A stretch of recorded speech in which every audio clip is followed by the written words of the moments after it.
بسم الله الرحمن الرحيم عن ابن عباس رضي الله تعالى عنهما قال قال رسول الله صلى الله تعالى عليه وسلم اغتنم خمسا قبل خمس الحدیث رواہ الحاکم۔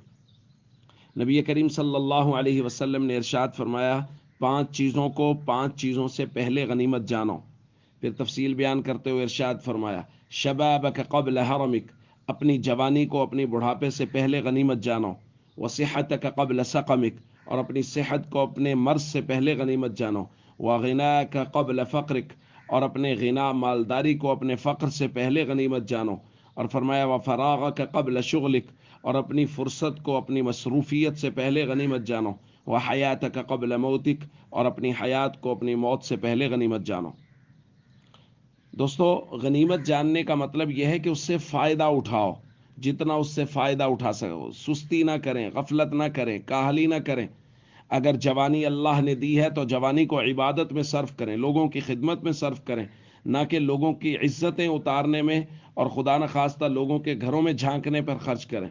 اور اگر اللہ نے صحت دی ہے تو بیماری سے پہلے اس کو غنیمت جانے کہ صحت کے دنوں میں، جیسا کہ ہم نے پرسوں بھی بات کی تھی کہ صحت کے دنوں میں جب عبادت کریں گے تو بیماری کے دنوں میں اللہ رب العزت اس کی قدر یہ کریں گے کہ بیماری کے دنوں میں بغیر کیے وہ عبادت فرشتے لکھیں گے۔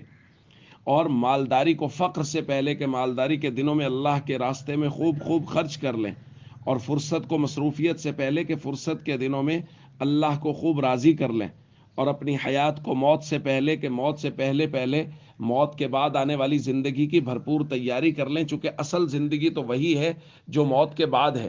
دنیاوی دکھ بھی عارضی، دنیاوی سکھ بھی عارضی، دنیاوی پریشانیاں بھی عارضی اور دنیاوی خوشیاں بھی عارضی۔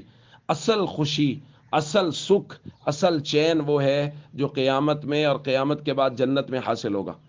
اس لیے ہم سب کو چاہیے ہم ان چیزوں سے پہلے دوسری چیزوں کو غنیمت جانیں، اور جو چیزیں نعمتیں اللہ نے ہمیں عطا کر رکھی ہیں ان کی قدر کریں اور ان کے ذریعے سے اللہ کو راضی کریں۔